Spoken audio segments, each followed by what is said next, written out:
All right, welcome to today's daily vlog, and today I just want to give some quick announcements about some things that are going on for vets that would involve any of you.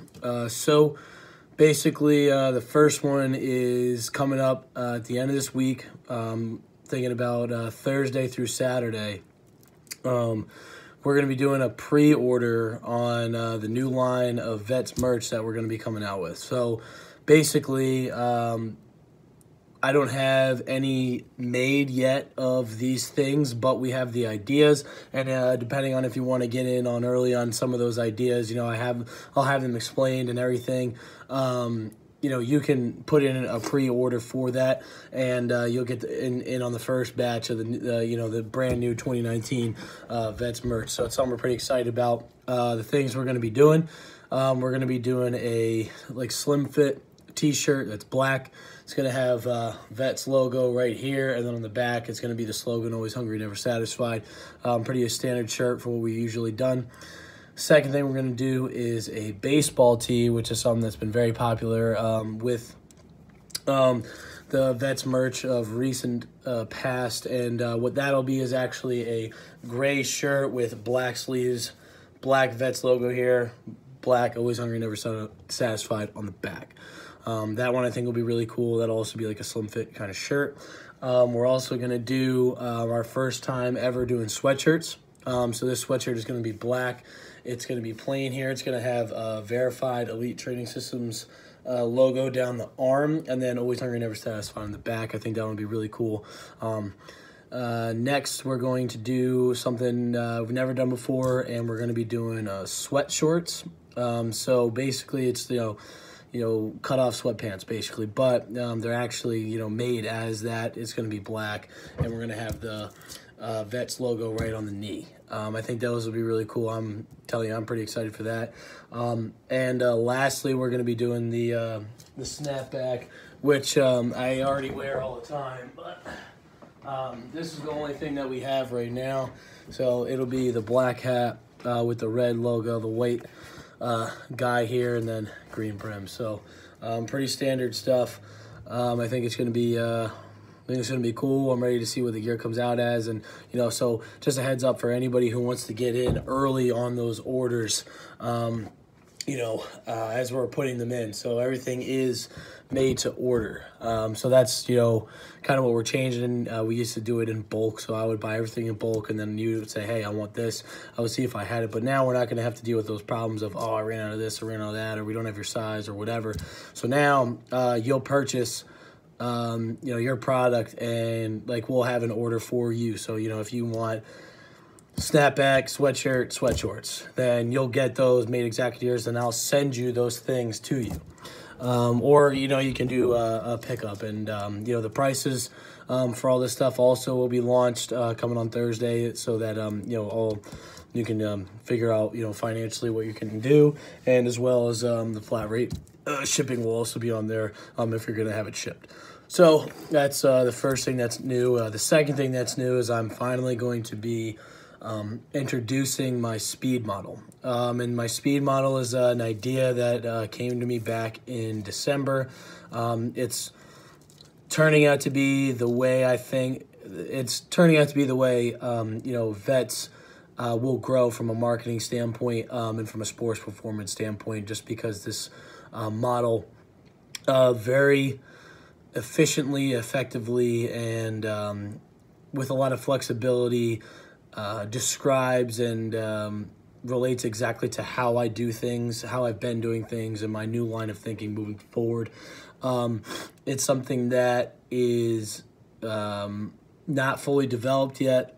I'm going to be working on it every day, but that's the thing, is that I don't think it'll ever be truly fully developed, and it can it's going to be flexible enough that it can really go in so many different ways. But I think it's such a helpful model as a way to just formulate how even a session should go, and then the periodization and the planning, or if you were kind of the let's have a skeleton template of what each day should look like, and do a measure response or feeling response kind of method. I think it can work for all of that. It's something that it's really worked for me, especially with our speed work, right? Like, but it encompasses way more than just your linear sprints. It encompasses way more than just your strict change of direction. It encompasses everything, and it really can be taken any way that a coach wants. And it's something that I'm going to be going into detail, and I'm actually going to be launching a video series that's going to detail every single aspect of the speed model. It's going to be a 7-day series where I'll introduce it, and then I'll go over each component of the speed model and then end with a conclusion, which will lead right into a free clinic that I'm going to put on just a normal Saturday over at Muscle Inc. or potentially a Sunday. We're not sure yet, still working out the details on that, where I'm going to live action go over and let people see this thing live and see not only what it is, but what it can be, and not only what it does, but what it can do for your athletes or your team. And that's really the big thing I think the speed model has to offer, is that it, can work in not just for individuals and small groups, but it really can work from a team aspect. Like, it can work, it can be integrated into practice. It can be integrated into what representative practice should be when you're talking about exploration concepts, which is 100% part of this model, and it's those things to me shouldn't be separate.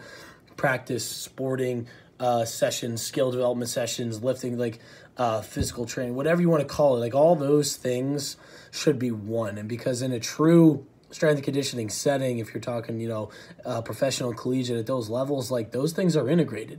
And, the fact that it hasn't moved down to the high school level fully yet, and it hasn't even moved to, the AAU club or the, even the youth, those are things I think that, this company in the future will be able to provide that through the speed model. I think the speed model is the in to getting people to buy into the fact that everything should be integrated. And, depending, and, if you have the right, knowledge background, the right mindset going into working with a team and building a culture, that's how it should look. It should look as like, listen, we're not just trying to tell you, like, get your physical qualities better, because at the end of the day, it's way more than that.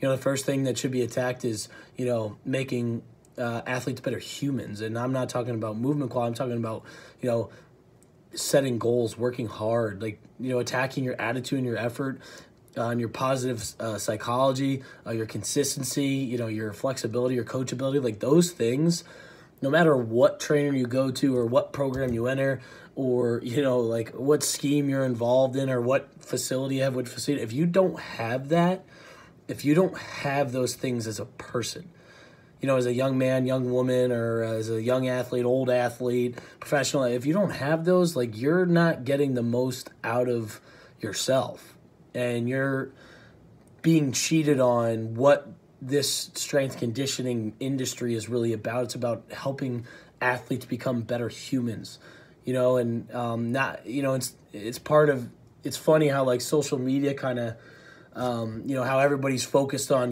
this, like, representative, like, these pictures are representative of my entire life, or this moment is representative of everything that I am. Well, that's not how it should be. And it's kind of the same thing when we look at the strength and conditioning industry right now, in the sense of, we're looking at our KPIs, like our test measurements, or our 1RM sprint, or, a sprint test, our 1RM squat, or broad, like, we're looking at those things and equating that to how successful somebody is, when in reality, it's a process of ups and downs, of fluctuations, of, hey, you did good here, hey, you did bad here. How do we adjust? How do you look at that? Because at the end of the day in life, you're never only going to get the snapshots of what's good. Even when you get into your job, you're going to have to, your performance is going to be evaluated, and sometimes it's going to be good and sometimes it's going to be bad, but you have to be able to look at it, be real with it, and adjust it. And that's part of life too.